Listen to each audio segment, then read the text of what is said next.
Right, Fiona, what's in all this for farmers? I'm sort of wondering, are farmers happy with the thresholds? Are they feeling that there's going to be some effect on prices? How do you see it? Look, I think farmers are amongst the bulk of the community, as Malcolm was saying, that weren't entirely happy with the way that the process works in terms of foreign investment in our agricultural sector.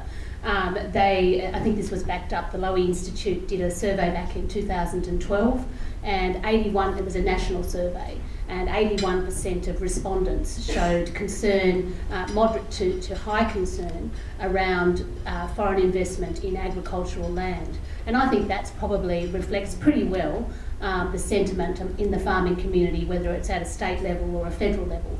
We were concerned, we advocate for evidence-based policy. That's sort of like the gold star in where we would like government to go in policy. And it's been really difficult having the debate without that knowledge to inform the debate. And we've been calling, and it's been government policy now. It started as being government policy in the Labor government, and it's come through into this government around a register. And we've certainly been calling for that register now for many years to try and inform the debate so that we can actually have some real understanding around whether that concern is justified or whether it's not. But certainly the concern was around the FIRB process. The concern was around the fact that the levels were so high when you compare it to other countries. Nick's been quoting New Zealand. I think we sit around 17 out of 55 countries in the OECD index. So clearly we're ahead of New Zealand, but we're behind a number of other countries in terms of statutory restrictions on foreign investment. And I think really that we have a national interest test at the moment in FIRB that is very opaque. Nobody knows what's in the national interest test, nobody knows how they apply it. And so all of these sorts of parts have sort of come together in an environment in the community where the government has felt it has needed to act, and it has acted in the way of applying thresholds. So I think most farmers would welcome the increased scrutiny, would welcome the thresholds at the moment, and will be interested to see, particularly welcome the register, but in no way want to restrict foreign investment in Australian agriculture. I was going to say, agriculture needs an awful lot of cash, especially the investment that's required for us to meet the Asian dining boom or whatever. Is that worrying different levels of agriculture? Are we finding that the different sectors are more focused on where we're going to get cash, where others are more focused on who's the problem or who's the investor problem? I think unfortunately the debate is starting to skew the focus potentially, and it's skewing it into a way where we're focusing on competition issues as well as foreign investment issues. I mean, we have an enormous opportunity in front of us that could bring in trillions of dollars more in export dollars. But that investment to double our production, or some people are saying 70% more production than we have now, is actually going to require hundreds of billions of dollars of investment. And the fact is that we just are not going to be able to access that investment from Australia alone. We need that foreign investment, but we also need to be able to have that investment in a way where the community feels it's transparent, the community feels that it's adding to the fabric of our society, it's building our country and our economic capabilities, it's building our industry. And I think if we have a sensible discussion, and I've certainly always been very, very, very positive about having a discussion. I've welcomed the discussion about this because I think we need to have a sensible discussion to hopefully lead to a sensible policy position. So Malcolm, that begs the question, who are our main overseas investors? I mean, there's a lot of talk about China showing a lot of interest and so on. The investment is consistently coming from where in the past, and where do you see it coming from at the moment? Well, it is interesting. In the current experience with what we've got now, the first March, April, May, 3 months of the new rural thresholds, we've probably seen more coming out of European and US-based funds, and with a smattering of a couple of Chinese investments as well. And a lot of that is because they've met the actual $0, the cumulative threshold. So they've already had, over many years, acquired sufficient agricultural interests to then come to FIRB. So there's a lot of pastoral funds that are European and US owned that have been in Australia for a very long time that have just never been to FIRB, never had to go because they've never met a threshold.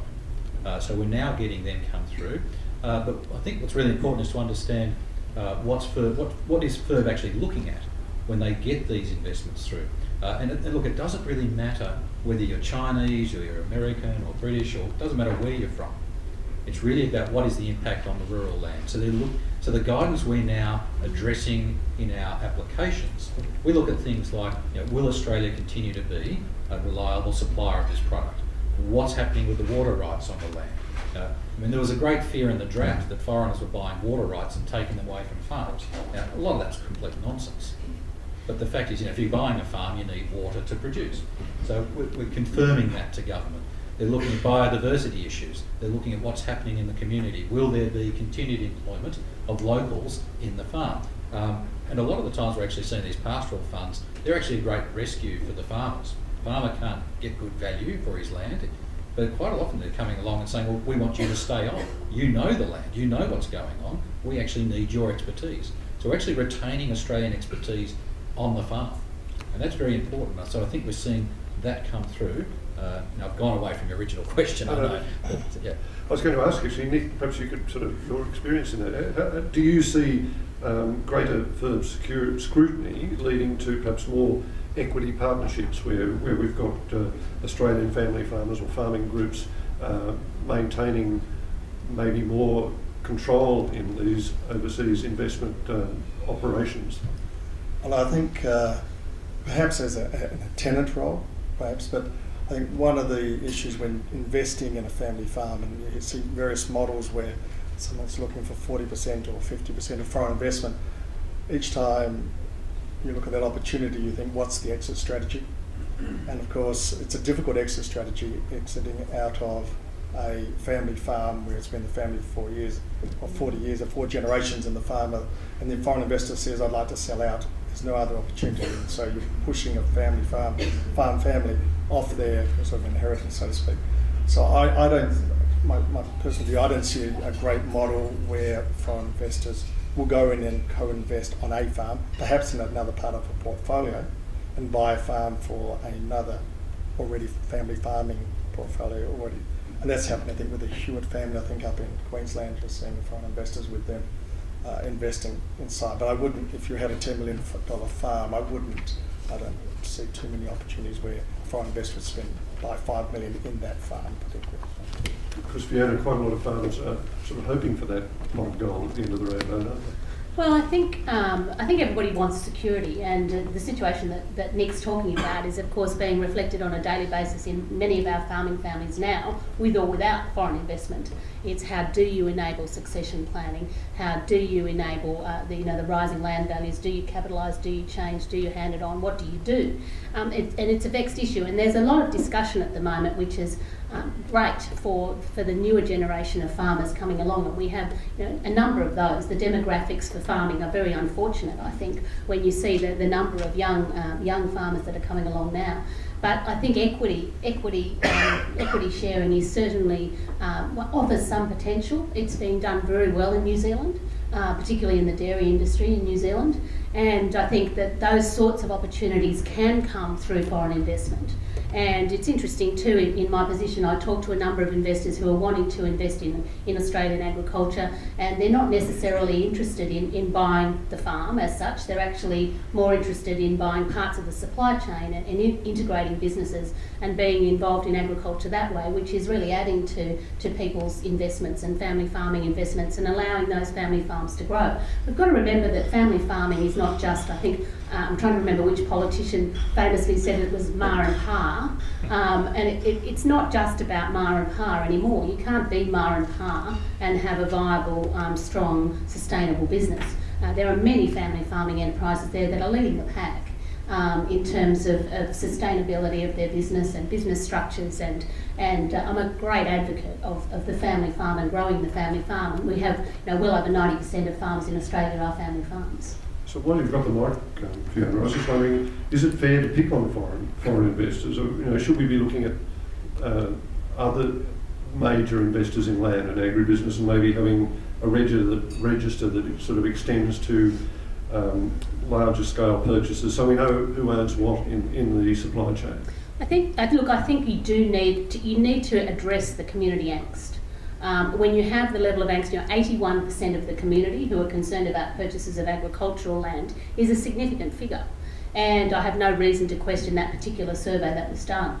So I think the government absolutely needs to respond to those figures and to make sure that their policy is modern and addressing any concern that's there in the community, but in a reasoned, factual way.